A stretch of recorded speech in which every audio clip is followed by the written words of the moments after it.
I just knew there was something else I wanted to do in that last video. And this is a great tip for you. Whenever you're working with ACLs that are affecting traffic from one end of your network to another, whether it just be your building or it be a WAN as we're seeing here, you should always check to see if your intermediate devices can still communicate. So the key here is I want to go back to router 2 and ping, which will have a source of 172.12.123.2, and make sure we can ping .4. I'm sure we can. And we could. Again, it's just that network 11 we were banning there. So since we're on router 2, let's just go ahead and configure it here, and then I'll take all the old configs off of 2 and 3 before we go on to a new lab.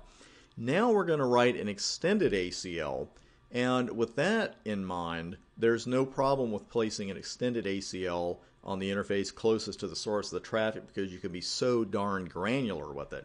You can go way past IP addresses, and I'll show you some of those options in a later video in this section. But let's go ahead and get that particular ACL written. We'll go with 110 here. We'll just go over the syntax again. Never hurts. We've got a permit, but we're going to do a deny first, right? Absolutely. IP. There's our source and now our destination. And remember, the requirement said the e-commerce server and any other hosts we put on that segment. So we're not going to use a host deal here. We're going to use the 44.44.44.0/24 network as a whole as the destination.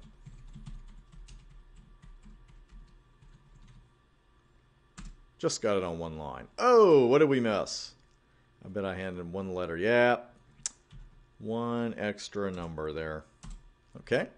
And you could see there, you know, at first I thought, oh, I left IP out. That's easy to do, but I didn't. I just tacked an extra 5 on the end, and that's what I love about that. So you could end up looking at the beginning of this list and saying, well, what's wrong with it? And here are the characters saying, you know, hey, you're, inventing IP version 4.5 here. Don't do that. So let's put access list 110 permit, and we need 2 innies there. And this one we can put on the interface actually facing the source of the traffic. We're going to do an interface E0. So are we going inbound or outbound with this list? We're going inbound because the traffic's coming in on the interface where we're doing the filtering. And that should do it. Now let's go out to router 1, our host device, standing in for our host.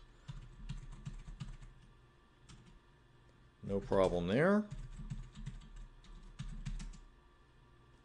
And there's that U.U.U again. So we know that something's happening downstream, and of course in this case it is that ACL that is blocking them. So that's really all there is to that one. You know, that's a good example of why we'd have to use a standard ACL because we were told to, and how that changes where you put it in the network.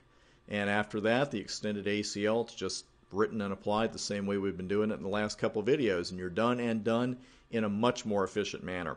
Again, in a nutshell, unless a practice exam, real exam, job interview, doesn't matter because I've put that in job interviews more than once over my life. Just watch the standard ACL. You know the rule. I'm not even going to say it again. And just watch how that affects where you place your ACL. In the next video, we're going to take a quick look at blocking some pings and exactly how we do that, and we'll also take a look at some of those options I've been mentioning as far as TCP and UDP go. So I'll see you on the next video for that.